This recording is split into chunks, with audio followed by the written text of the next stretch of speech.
राधे राधे प्रिय भक्तजनों, आपका स्वागत है आपके अपने YouTube channel magical world of Achyut पर। आज हम इस वीडियो में अरण्य कांड में आगे की कथा सुनेंगे। हरी भरी राहों से होते हुए श्री राम, देवी सीता व लक्ष्मण चले जा रहे थे। अचानक बीच में विशाल शरीर वाला एक पक्षी आ खड़ा हुआ। लक्ष्मण जी ने समझा कोई राक्षस है, बस धनुष तान कर बोले, कौन हो तुम? पक्षी ने श्री राम से हाथ जोड़कर कहा, जब से सुना है आप दंडकारण्य में पधारे हैं, तब से आपके दर्शनों के लिए भटक रहा हूँ। मैं जटायु हूँ श्री राम, तुम्हारे पिता का मित्र, सो तुम्हें मुझे अपना मित्र ही समझना चाहिए। मुझे भी अपने साथ रहने की अनुमति दो, मैं तुम्हारी मदद ही करूँगा। श्री राम ने उनकी याचना स्वीकार कर ली। जटायु को अपने साथ लेकर पंचवटी की राह पकड़ी। पंचवटी सचमुच बहुत ही रमणीक स्थल था। श्री राम को यह स्थान बहुत भाया। उन्होंने लक्ष्मण से आश्रम बनाने को कहा। लक्ष्मण जी ने तत्काल अच्छा सा आश्रम बना डाला। श्री राम और देवी सीता इस कुटिया को देखकर बहुत प्रसन्न थे। तीनों ने हवन करके कुटिया में प्रवेश किया। अब वही कुटिया उनका घर था। लक्ष्मण जी बड़े भाई और भाभी की तन मन से सेवा करने लगे। 2 माह बीत गए। हेमंत की ऋतु थी। एक दिन दोनों भाई गोदावरी नदी से नहाकर वापस लौटे। तभी आश्रम के पास एक राक्षस कन्या आ पहुंची। वह और कोई नहीं, राक्षस राज रावण की बहन थी, शूर्पणखा। उसने जो राम को देखा तो उन पर एकदम मोहित हो गई। उसे लगा जैसे साक्षात कामदेव सामने खड़े हो। वह श्री राम के पास जाकर बोली, इस वन में तो राक्षसों का राज्य है, तुम लोग यहाँ कैसे पहुँच गए? वस्त्र तो तपस्वियों जैसे हैं, फिर साथ में एक स्त्री लेकर कैसे घूम रहे हो? कौन हो तुम? श्री राम ने उत्तर दिया, मैं राम हूँ, कौशल नरेश महाराजा दशरथ का पुत्र। यह मेरा छोटा भाई है लक्ष्मण, और यह जो स्त्री है वह मेरी पत्नी है। मैं पिता की आज्ञा से 14 वर्ष का वनवास भोगने आया हूँ। अब कृपया अपने बारे में भी बताइए, यहाँ किस प्रयोजन से घूम रही हो? क्या नाम है तुम्हारा? मुझ रति समान सुंदरी का नाम है शूर्पणखा। मैं तो सदैव वन में विचरती हूँ, मुझे कोई डर नहीं। त्रिलोक जयी लंका नरेश रावण मेरे भाई हैं। बलशाली कुंभकर्ण और विभीषण भी मेरे ही भाई हैं। यही क्यों, खर और दूषण भी मेरे भाई हैं, जिनकी वीरता के आगे कोई नहीं टिक सकता। वही दोनों पंचवटी क्षेत्र के मालिक भी हैं। सुनो राम, तुम्हारी मनमोहिनी सूरत मुझे भा गई है। तुम्हें देखकर मेरा हृदय मेरे वश में नहीं रहा। मैंने तुम्हें पति रूप में स्वीकार कर लिया है, तुम भी मुझे वरण करो। श्री राम ने एक बार शूर्पणखा को देखा, फिर बोले, मैं तो विवाहित हूँ, तुम्हारा वरण कैसे कर सकता हूँ? हाँ, मेरा भाई लक्ष्मण पत्नी विहीन है, अगर वह चाहे तो तुम्हारा वरण कर सकता है। शूर्पणखा तो काम से पीड़ित थी। श्री राम न सही लक्ष्मण ही।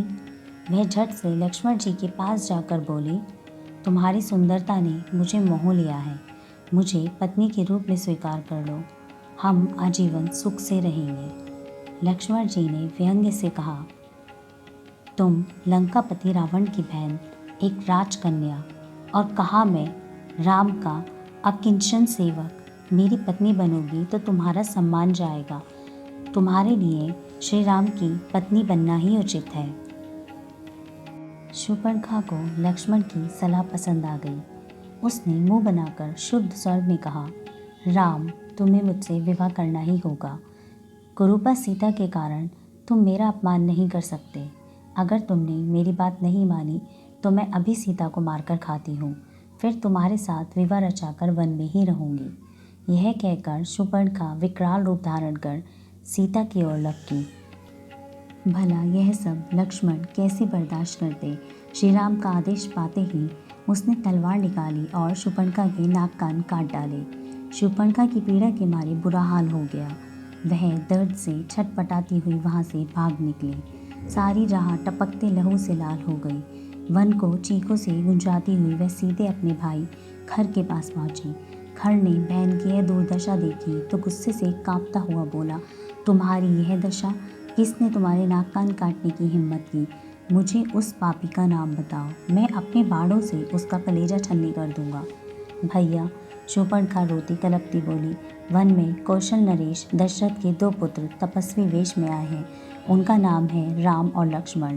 साथ में एक सुंदर स्त्री भी है। बस मैंने जो उनसे उस स्त्री के विषय में पूछा तो उन्होंने बुरा मानकर मेरे नाक कान काट डाले।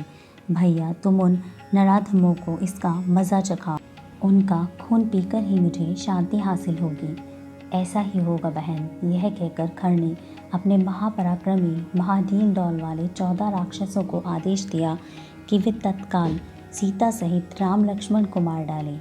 शूर्पणखा के साथ 14 राक्षस तूफान की तरह श्री राम की कुटिया पर आ पहुँचे, मगर राम के सामने वे टिक न सके। श्री राम के 14 बाणों ने उन 14 राक्षसों को धराशायी कर डाला।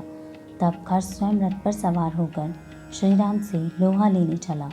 साथ में भाई दूषण व 14 सहस्त्र राक्षसों की सेना भी लेता गया। सारा वन उनके शोर से गूंज उठा। धूल उड़ाकर बादलों की तरह आकाश में छा रही थी। श्री राम ने इतनी विशाल सेना आते देखी तो समझ गए कि आज यहाँ खून की नदी बहेगी। उन्होंने देवी सीता को लक्ष्मण के संरक्षण में निकटवर्ती पर्वत की गुफा में भेज दिया और खुद खर व दूषण की सेना का मुकाबला करने अकेले ही डट गए। आश्रम के निकट पहुंचते ही खर और उसकी सेना राम पर बाढ़ छोड़ने लगी, जिन्हें राम ने चुपचाप सह लिया। उनका सारा शरीर रक्त रंजित हो गया, पर वे जरा भी विचलित नहीं हुए। फिर जब उन्हें क्रोध आया तो उन्होंने ताबड़तोड़ बाढ़ छोड़ने शुरू कर दिए। उनकी फुर्ती से देवता भी चकित रह गए। देखते देखते अनगिनत राक्षस जमीन पर आ पड़े। पलक झपकते ही सारा क्षेत्र राक्षसों की लाशों से पट गया। अब जो राक्षस बचे थे वे भयभीत होकर इधर उधर भाग निकले। दूषण ने सेना की यह दशा देखी तो खुद राम पर आक्रमण करने की ठानी।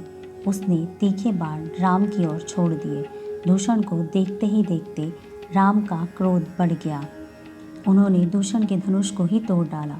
फिर 4 बाण ऐसे छोड़े कि उसके रथ के चारों घोड़े जमीन सूंघने लगे। सारथी का सिर भी बाढ़ से धड़ से अलग कर दिया। दूषण से रहा नहीं गया। वह एकदम राम के पास लपका वार करने लगा, पर राम की फुर्ती के क्या कहने। उन्होंने तलवार के एक ही वार से दूषण के दोनों हाथ काट डाले। दूषण एक चीख के साथ जमीन पर आ गिरा और बेहोश हो गया। बचे सैनिक राक्षस राज खर के भाई का यह हाथ देखकर श्री राम पर एक साथ टूट पड़े। राम ने एक साथ ही उन्हें यमलोक भेज दिया। युद्ध भूमि खून से लथपथ हो गई थी। जहाँ तहाँ राक्षसों के शवों का ढेर लग गया था। पल भर में ही वन का वह टुकड़ा नरक तुल्य हो गया। सारी सेना दूषण सहित मारी गई थी। जीवित बचे थे तो सिर्फ राक्षस राज खर और सेनापति त्रिशिरा। त्रिशिरा ने खर से कहा, राक्षस राज, मुझे आज्ञा दे, मैं इस राम को जिंदा नहीं छोड़ूंगा, वरना मैं अपनी जान दे दूंगा। खर को भला क्या एतराज हो सकता था। उसने स्वीकृति दे दी। त्रिशिरा राम को मारने दौड़ा, पर सच तो यह था कि मौत उसका इंतजार कर रही थी। राम के बाणों ने पहले उसके रथ के सारथी, घोड़े व रथ पर उड़ती पताका को धराशायी किया। फिर त्रिशिरा को भी यमलोक की राह दिखा दी। अब अकेला रह गया था खर। क्रोधोन्मुख वह श्री राम पर धुआंधार बाढ़ छोड़ने लगा। श्री राम ने भी प्रत्युत्तर में बाढ़ छोड़े। पल भर में सारा आकाश बाणों से पट गया। युखर जल्दी भागने वाला नहीं था। कुछ देर के लिए तो देवता भी डर गए कि श्री राम उसका मुकाबला कैसे करेंगे, मगर राम के पास थे अगस्त्य मुनि के अस्त्र। उन्होंने मुनि के धनुष को उठाया और खर के सारथी व घोड़ों को खत्म कर डाला। खर हाथ में गदा लेकर राम पर झपटा, पर अगस्त्य मुनि के धनुष से जो एक तीर निकला तो खर का वक्ष स्थल चाक हो गया। एक कर्णभेदी चीख के साथ वह जमीन पर था। देवताओं ने श्री राम की वीरता देखी तो पुष्प वृष्टि की। थोड़ी देर में ही लक्ष्मण जी देवी सीता को गुफा से लेकर आ गए।